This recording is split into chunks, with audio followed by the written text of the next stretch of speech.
I'd like to introduce our presenters and have them to move forward with our presentation. Thank you. Thank you so much, Ms. Wilson-Sadler. I did introduce myself earlier. I'm Melissa Brunson, and I come to you with greetings and welcome to Montgomery County Public Schools Parent Academy, presentation focused on special education.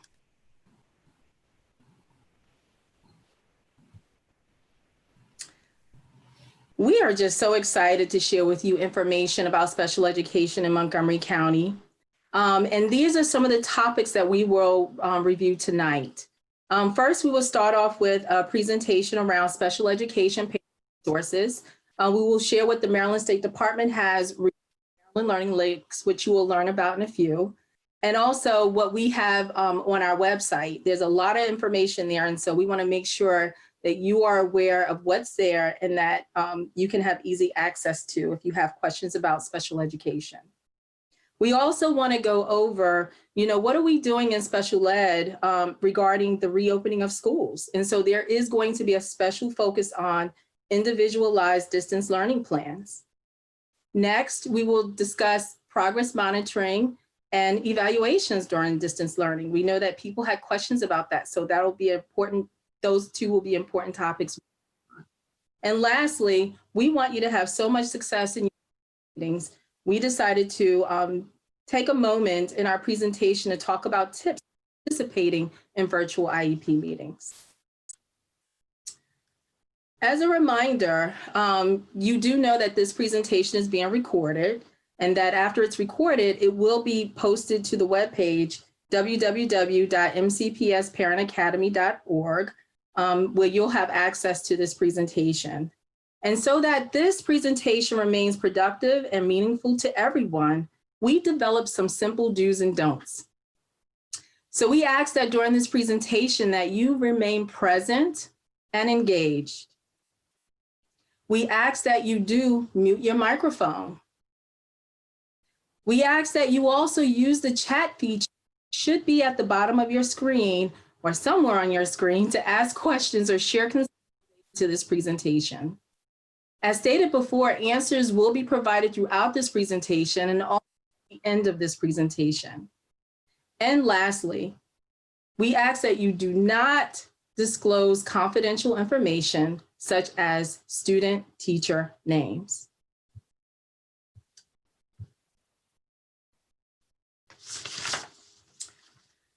Well, we certainly understand that navigating the world of special education can be quite overwhelming. In a moment, you will hear a 3-minute video created by the Maryland State Department of Education that provides a brief introduction to the special education process. Following this video, we will show you how to access related services and resources.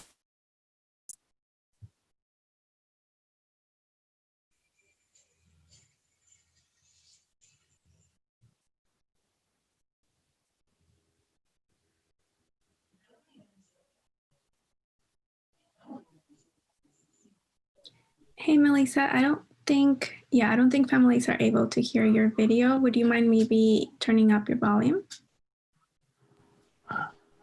And there's also a couple of buttons underneath when you share, when you turn it on, where you're supposed to click on, and you can hear the presentation.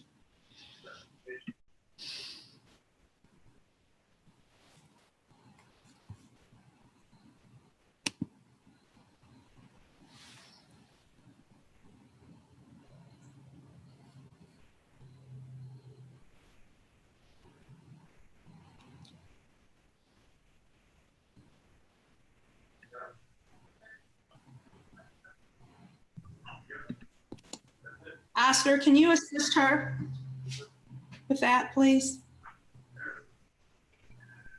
Sure. So like Danielle mentioned, there's a couple of options that we have to turn on. Melissa? Melissa?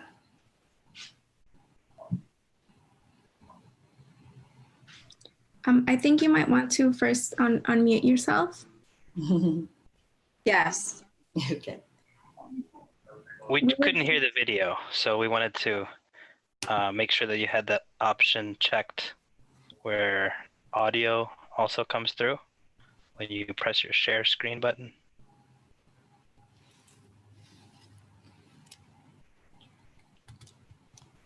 Or towards the top where it says you're sharing, there might be an options drop down. I don't see an option here. But what I can do is we can look for that option. I can move on with the presentation and come back to this video, if that would work for everyone. That's fine. All right, so we apologize about the little technology difficulty, but we certainly want to make sure that you're aware of the special education resources that are available to you and at your fingertips. And so I do want to explain what the Maryland Learning Links is all about, and that's going to be in our next slide. Maryland Learning Links is a site developed under federal funding through a state improvement grant. It is a website for parents, teachers, and the community. Teachers use it for IEP, meetings, resources, professional learning. Their call to action is centered around narrowing the achievement gap by ensuring that students are receiving access to curriculum and specially designed instruction, aligned with evidence-based practices that address students' developmental, academic, and social emotional behavioral needs. It is co-owned by the Maryland State Department of Education, Division of Special Education and Early Intervention Services, and in collaboration with Johns Hopkins University School of Education, Center for Technology and Education. Anyone can access the Maryland Learning Links website. You can go to Google, type in Maryland Learning Links, it'll come right up for you as a link. Maryland Learning Links seeks content from the variety of contributors with link and or authorship attribution. All content reflects the views and opinions of the author and or organization and does not necessarily reflect the views and opinions of either MSDE or Johns Hopkins University. We'll get to, at some point, we will get back to the video, but when you go on this site, which we will explore in a second, you will see that there are videos and resources that are embedded in our Maryland Learning Links. So we're going to try some of them. So if we look at the early childhood, this section right here provides information about early intervention through the use of evidence-based practices. It contains webinars, resources, and multiple articles are provided. The Child Outcomes Gateway is one resource that provides key principles related to early intervention. And of course, there's some information about preschool education services in Maryland and so much more. The next link, which is Access, Equity, and Progress, this section of the Maryland Learning Links provides information about how we can best achieve our goals of maximizing opportunities for students with disabilities to be taught with typically developing peers, and of course, closing the gap. This link contains pages of webinars containing ways in which to access, in which access is provided for students with disabilities, but not limited to the use of assistive technology, transportation's role in planning for students with special needs, various resources to support students with disabilities during this COVID-19 pandemic, and so much more. The third link, which is secondary transition, this link contains webinars, resources, and articles that provides information that will help students have a seamless transition into a life of postgraduate options, of college and employment, and of course, participation in the community.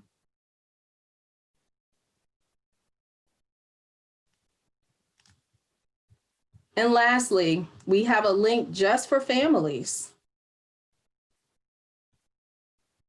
This link provides families with resources to help children succeed. For example, you notice right on the left, you'll see Parents Place of Maryland. Click on that link. This is a great to support families of children with disabilities and special healthcare needs, and serves as Maryland's Parent Training and Information Center.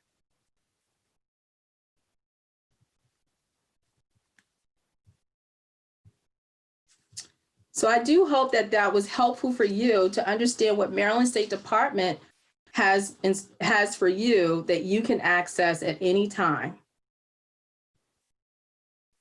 Next, we're going to look at this slide, which really talks about what we have in Montgomery County Public Schools, specific to our webpage. We included a link that takes you right straight to the Department of Special Education Services. And I want you to take note of what's on the left side of this site page. As you notice, we have different sections: special education program descriptions and service location, services, special schools, parent resources, the Special Education Advisory Committee, compliance, special education staffing plan, facts and statistics, and the ways in which you can contact us. I'm just going to click on one of them just so that you see what's behind the link. So for example, this one provides information about Montgomery County Public Schools programs and service locations for special education students. It has it by service region. And then it has a description of the programs.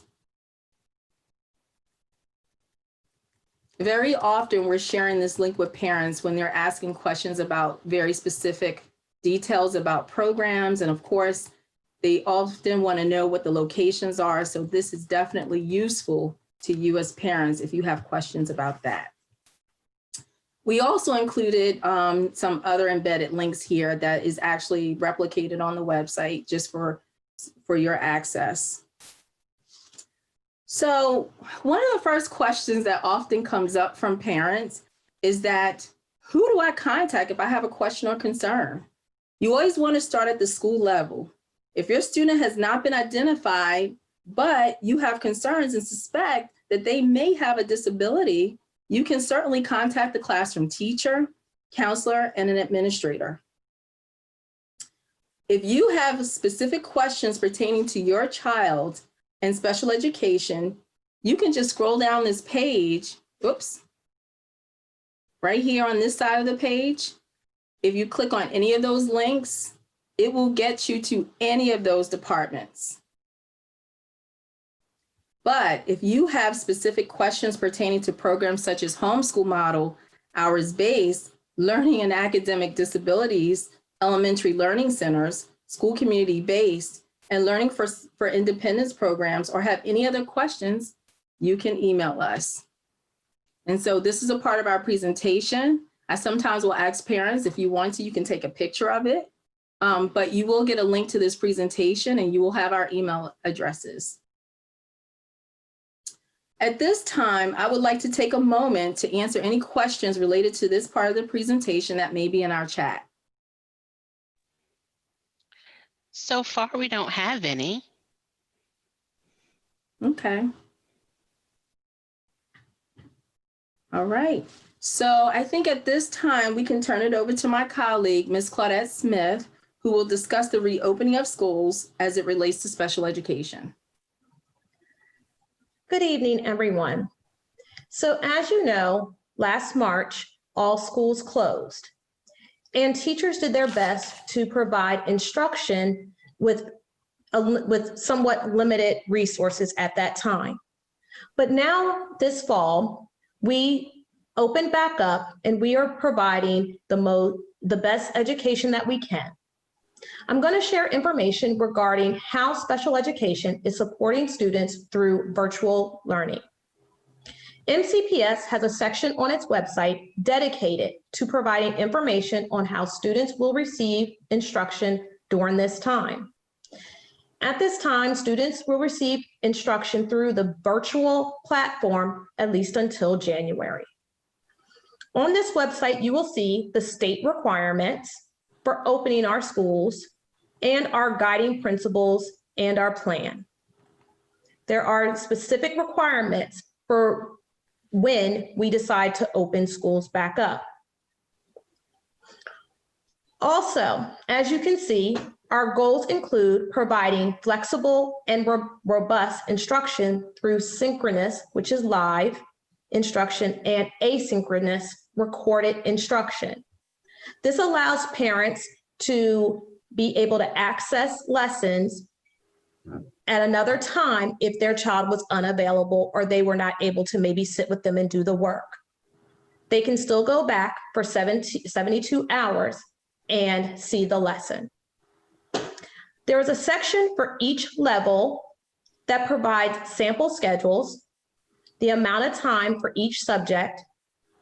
Additionally, when your child can receive support and work independently, and when students are engaging in electives at all levels. High schools are still ensuring that career readiness programs are being implemented. Most importantly, for our conversation tonight, there is a section dedicated to special education.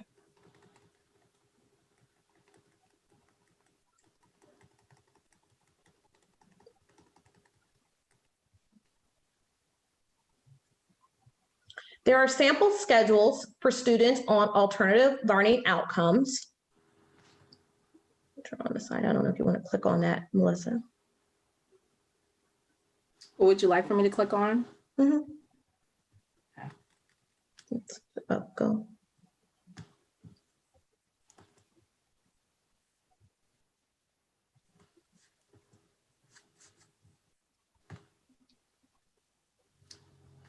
What would you like for me to specifically click on? Just the AM schedule as an example. Okay.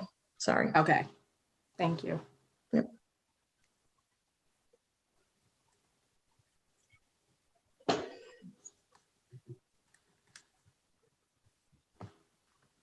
Here's a sample schedule for students who are on alternative learning outcomes. It shows a 45-minute morning meeting, small group, and then 90 minutes of a break, and then 90 minutes of instruction. There's also a PM schedule, so you can click out of that, Melissa. Okay. You can scroll down a little bit further. Okay. Oh. And then there is a similar schedule for the afternoon of 75 minutes and then 45 minutes with a break. Students receiving special education services are receiving services from their special educator, their general educator, para-educators, and service providers through whole groups and small groups. Interventions that they were receiving when we were in brick and mortar are also still being provided. Related service providers are providing support through televisits and plug-in services. Again, MCPS is working hard to provide the services that students had when we were in school buildings and the services that we had when we were in school buildings. Slide 19, slide 9.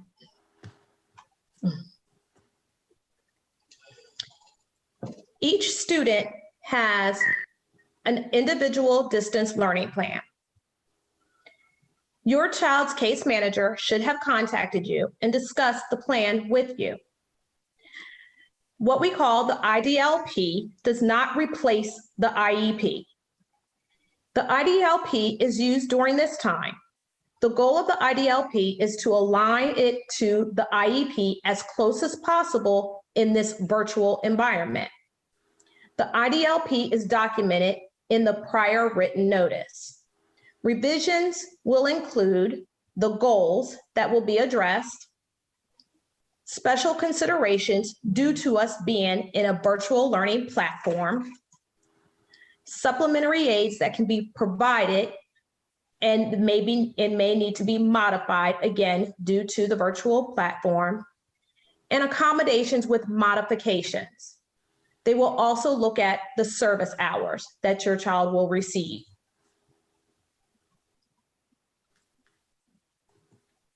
Here is a sample of an IDLP. It is the same as a PWN. It's written in a PWN format, and it will list all the services within it.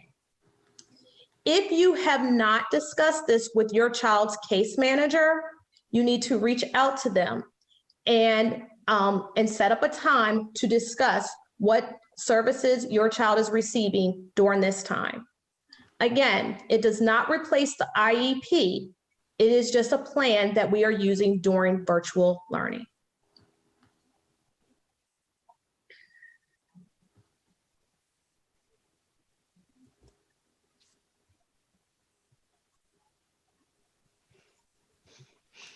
Okay, thank you, Claudette, for talking to us about IDLPs and our recovery efforts for students in Montgomery County Public Schools. I'm going to go over some of the meeting processes and some of the questions that we received a lot of from the parents in our MCPS community. And one of those was progress monitoring. It's very timely because teachers are beginning to gather, case managers are getting ready to gather information from your students' teachers about their quarterly progress. If your student has an IEP, to provide those things. One moment. We have a question in the chat about the IDLP. Should I stop and let you answer that, Claudette? That's fine.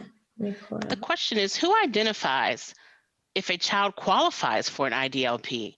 Does MCPS provide paper copy options for distance learning?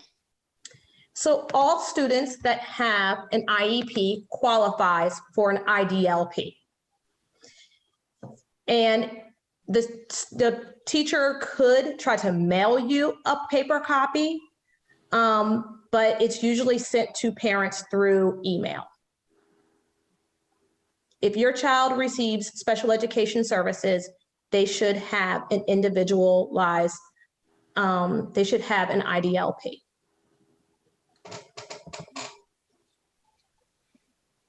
Are there any other questions? There was a question that was sent to me privately, and it says, if the parent can't help or not able to help, what will be the solution? If the parent can't help their child during this time. Okay. So what I suggest is that the parent reach out to the school and work with them to see how they can try to work together. And what is it that the child is unable to do? And if they can set up time for the school to maybe work with the parent possibly to try to work with the student, or is there a time when the teacher can meet with the student, maybe within small group? I mean, I think it's a conversation that they can have and look at the accommodations, the services that are on the IDLP also that they're recommending during this time. Thank you, Claudette. Are there any other questions? Not at this time. Okay. Hey, I'm going to continue then. I was talking about progress monitoring and the fact that the case managers are gathering information to report on quarterly progress for students with IEPs. In a virtual setting, parents have asked, how are we going to do that? Well, we collect data the same way we do in a face-to-face, in-person teaching model. But we do this not through the observations of the students, because we can't see all they're doing. We use checklists, we use the tests and quizzes, we use the work samples that are created by the students, whether it be written expression or mathematics. Those kinds of things are considered. But the data must be collected in a way that aligns with the measurement identified in the goal. So I'll go over that a little bit further now. So here's a sample goal. it talks about a student demonstrating the use of English conventions. What that means is capitalization, punctuation, and spelling when writing the final draft.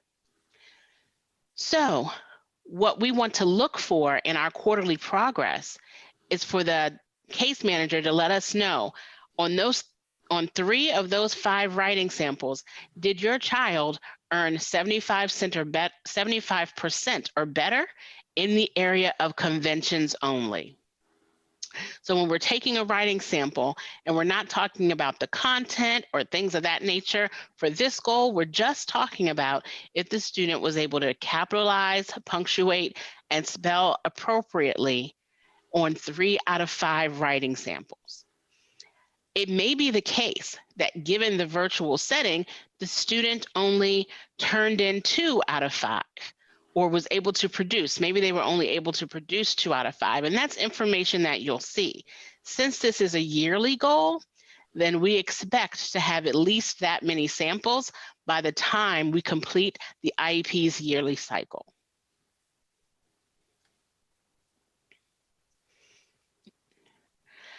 During distance learning, the in-person assessments are not being completed, but we are continuing to complete evaluations during this recovery time. Even if formal assessments are required to be completed face-to-face, and we're not able to do that now based on the Department of Health's standards and metrics, meeting face-to-face with students is still not permitted for MCPS staff. So in lieu of that, what we're going to do, we're going to gather information informally. So let's say in the spring, we were anticipating that we were coming back to school in the fall. So your child was up for an evaluation or reevaluation, and they said, let's wait till we get back in person. I know my child, and I know they'll do better in person. Well, we didn't come back in the fall. And we don't know at this time, we anticipate this time to be back at the end of January, but that depends on the health metrics through the Department of Health and MCPS. So school teams are asked to move forward with those decisions, to consider informal measures. That means that the teachers will gather information over the virtual platform and will write about that. So if there is sufficient data to proceed through those informal measures, then the team will proceed. If there still isn't enough data through those measurements, then we're asking parents to give us permission to modify the consent for assessment form and give us permission to extend those deadlines. So before I answer the question in the chat, I want to go to the next slide and talk about some of the measurement tools that we will use to informally gather this data. We'll use curriculum-based assessments, informal reading inventories, those writing samples that I talked about, some observation data, and I want to make a note that at this time, only staff members of MCPS are permitted to do observations in the virtual setting. So outside supports for families are not permitted to do observations at this time.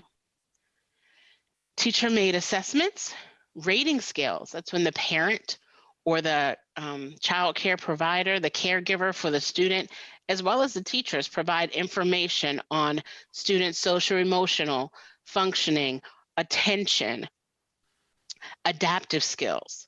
There are checklists that we can use for task analysis, some anecdotal records, and parent reports. The data that's collected by you at home, just in your interaction with your child during online learning, how the student performs with you during homework time, that is given as much weight as any of the others, especially during this time when you have such a vital role in supporting your children during this kind of instruction. I'm going to go to the chat now. There are 2 questions. The first question says, why does MCPS not use standardized, repeatable, short curriculum-based measurements to track quantitative data over time? Informal measures are difficult to track. MCPS does use some standardized and repeatable short curriculum-based measurements. The most notable is through the NWEA, and that's the measures of academic progress in reading and mathematics. We have a reading one for the primary grades with foundational skills, and we have one for comprehension for the older students. And those are used in grades 1 actually through 8 now. And we have gathered some of those, we have made use of those at the high school level during this time. And with the MAP assessments, that's what we call the measures of academic progress, we can measure growth over time. So that is one of the ways that we have to use a measure that's standardized and repeatable. Now, maybe not as standardized, but our curriculum-based assessments that are part of the curriculum, the district assessments in English language arts and mathematics are also very useful for us as they are repeatable and but not standardized.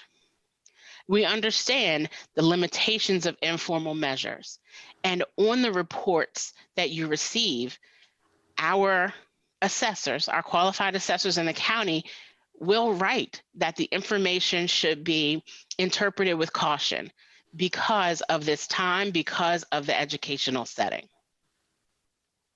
We have another question. Our son's middle and high school has not administered CBMs despite repeated requests. Is there a process to request this? I would make sure that the request has gone to the administration at the school and that they know that you're making this request, and ask them for an explanation, to give you an explanation of why they are unable to do it. And if at that time that answer, or you don't receive an answer, or you still have questions about that, feel free to contact your special education supervisor, provided your students have IEPs. If your students do not have IEPs, it might be prudent to connect with the Learning and Achievement Specialists in the Office of Teaching, Learning in Schools. They may be able to suggest to your son's middle and high school some measures that could be used. Okay, I'm going to go back to the presentation, and we're going to talk about IEP meetings, I believe is the next slide. Yeah. So, of course, the IEP meetings are still happening, and they're happening virtually. How can you best prepare for these kinds of meetings? It's a lot the same, but there's a little bit different that you need to consider. Make sure you have all your documents with you at your computer or on your phone or in your car. We understand that the people participating in the meetings can be in various locations, so make sure you have your documentation with you so that you can ask questions about it, you can get clarification on it, and or you can share it with the school team to make sure it's considered. Make sure you review the last progress report that your student has received. As I mentioned before, the quarterly progress notes for first quarter are coming home pretty soon. And so comparing those to what was done during the continuum of learning, or maybe even during the third quarter or March of last year before the closure, might be beneficial. Make sure that you log in early. School teams are currently using 2 platforms for IEP meetings. It's either Zoom, which we are all on tonight, or it could be Google Meet. But just sometimes downloading software onto your device is necessary. So you want to make sure you can do that. If you're unable to participate via video, both of those platforms has an option for you to use your phone and to dial in. And with Google Meet, the team, if you're having trouble getting connected, ask the team to call you, because that platform has that option as well. They can just call you into the meeting, so you don't have to know any PIN numbers or anything like that. So you can ask for that, ask for them to do that as well. The next slide. Oh, thank you. Make sure you speak loudly and clearly, because people are in different locations, their connectivity can go in and out. Just make sure that you slow down the rhythm of your speech, speak loudly, and make sure whatever microphone you're using, you're positioned near it and straight in front of it. That's when we get the best sound. It's really important during these meetings when we're not all around the same table and in the same location. It is likely that these kinds of IEP meetings will become a part of our standard operating procedure as options we present to parents moving forward, since it has worked well. So getting to know the platforms and use them effectively is key. And like you would in in-person meetings, ask the right questions. Make sure that you know specifically where your child may need support, asking specific questions, even if it's about something related to technology, like Synergy. Where are the grades now? How can I go to parent view? Ask those specific questions when you have this audience. It's a great way to make sure your questions are answered. Make sure you know where your students' strengths. Make sure you incorporate your students' strengths in the conversation. In IEP meetings, we tend to get bogged down with where students are struggling, and we don't acknowledge the strengths they have. But that is a major part of the document. And that's how we get students motivated and engaged in education, is by using those strengths. So it's important that they're documented there, so whoever picks it up knows what your child is good at. We understand that in this virtual setting, things are different. Your children are presenting as different students than they used to. So making sure that you talk to the teams about that, and they can revisit the IDLP in addition to making changes on the IEP that might help with the anxiety during this time.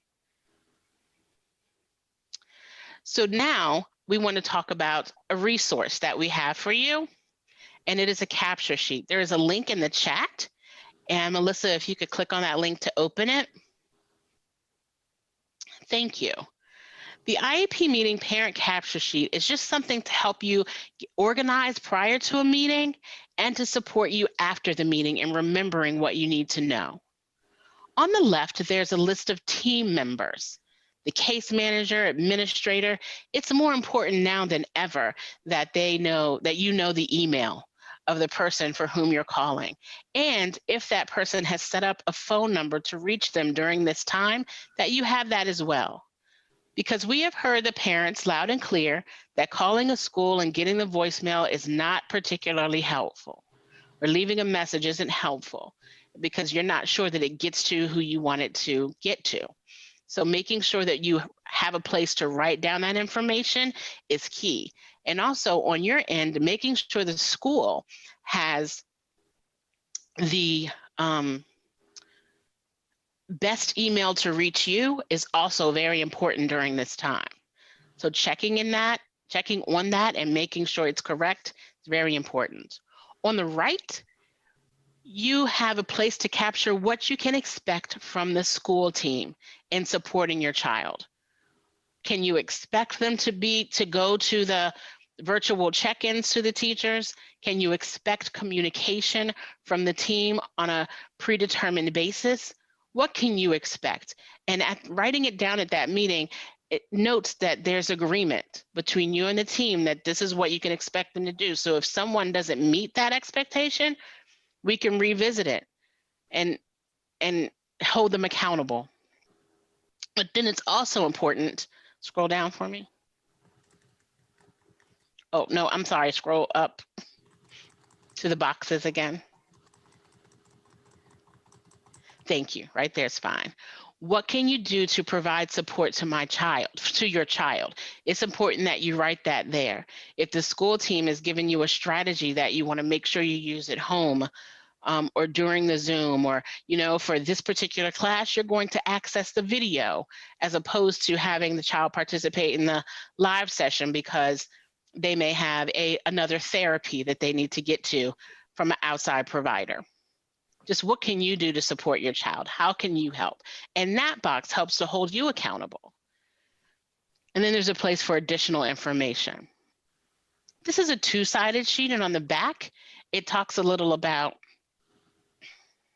suggestions to help plan and prepare for the meeting, just reminders for you. And I believe that is it, right, Melissa? Scroll down a little bit. Thank you. And we know that during this time,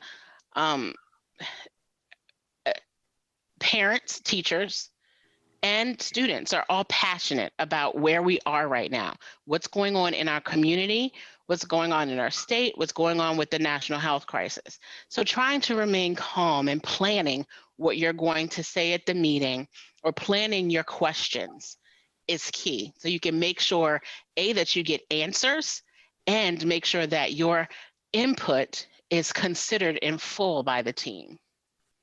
Are there any questions about that? What I have gone over?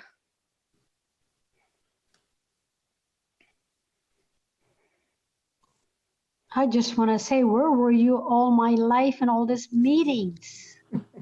Seriously, this is very valuable because many parents, they know what they know and they want what they want in their hearts. And when they're asked questions about, we know that the questionnaire, but there are things that are so different about each child, but they don't have standard or ready to use tools.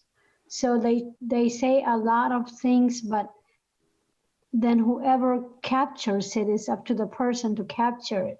So it would be, these tools are going to be valuable for us to share with parents before they come to the meeting, because their interaction is from a parent point of view, but what is useful for the purpose of support, they're not the experts. So even though there's a long questionnaire that they have to answer, some things cannot be captured that are unique to the child. So thank you. I just want to say thank you. You're quite welcome, and we're happy that you find the tool that we presented useful. We appreciate that. Claudette, Melissa, and I worked on that tool to meet the purpose that you were talking about. So we're so happy that you find it useful. We got another question in the chat. I think it's, our IEP meetings going to be repeated when school opens? They are not. When we hold IEP meetings at a mutually beneficial time, that is the IEP meeting. We're just doing them in a virtual setting as opposed to in person. IEP meetings, of course, will continue to happen when school reopens, but the IEP meetings that were held will not be repeated after school opens. Hello. Hello. Hi. I just wanted to say that as a older parent, having a young child, my husband and I were very new to our daughter's diagnosis of ADHD, as well as mixed receptive expressive language disorder. And I had no idea what an IEP looked like. But thankfully, I had a friend that was in the system that it could assist me, that the IEP they are individualized education programs, right? And they should be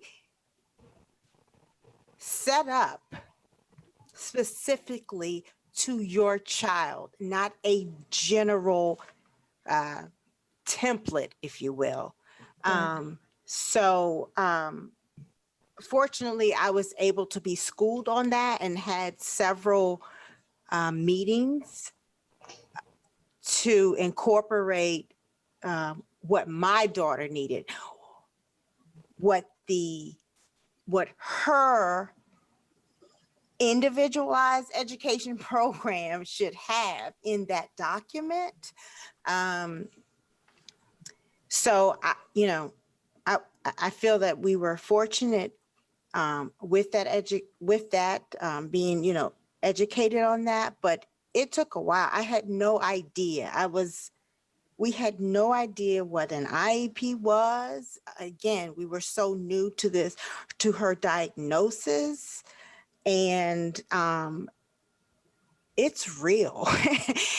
And I'm not going to lie, it's a struggle, right? We are still trying to learn what her learning style is.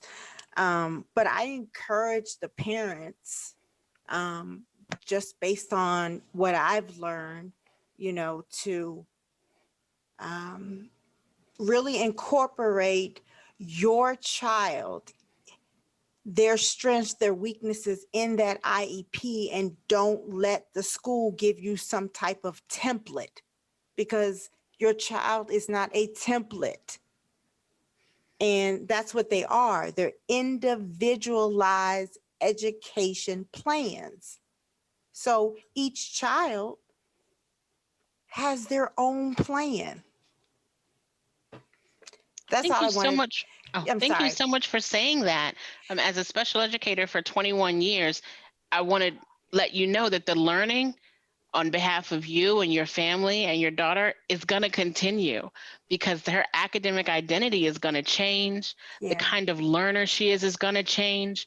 So just the fact that you are in tune to that and you're prepared for that, it sounds like you all are right there in the process, is really important. And I'm glad you mentioned that several meetings, because the IEP and the IDLP, everything related to it is fluid. They're fluid documents that can change. When we learn something new about a child, that should be incorporated. When we learn something new about a child, some things need to be removed. Yes. Melissa or Claudette, I'm sorry, I am monopolizing. It's quite all right. We appreciate you bringing that passion to Tia.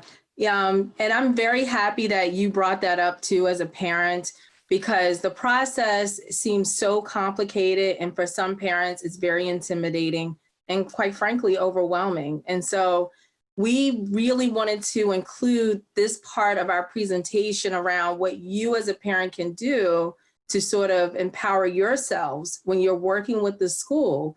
I mean, if you get a diagnosis that you feel is impactful to your child's learning and social emotional development, you certainly want to share that with the school directly. And then for some of you who have not even begun a process, you might want to ask your school about it. You can start off by saying, I heard through this presentation, students with disabilities, or if I have a concern about my child, I can go to the classroom teacher, and then you can express whatever additional concerns that you may have. And if you feel like special education, and as parents, I'm a parent of a child as well that had needed special education services too, you can ask basically as a parent whatever question you want. But walk in there, let them know that you're interested in maybe finding more about the special education process, and the school will work with you. They'll explain to you, your child's current level of performance. And of course, you have a voice too, because you know your child the best. And so you certainly want to be able to tell them what you know in terms of strengths and weaknesses, your concerns about your child. And the school team is always willing to support and assist. And of course, you have your special ed supervisors here. We wanted to make sure we honed in on our email addresses, because we want you to be able to contact us if you have any questions regarding the process.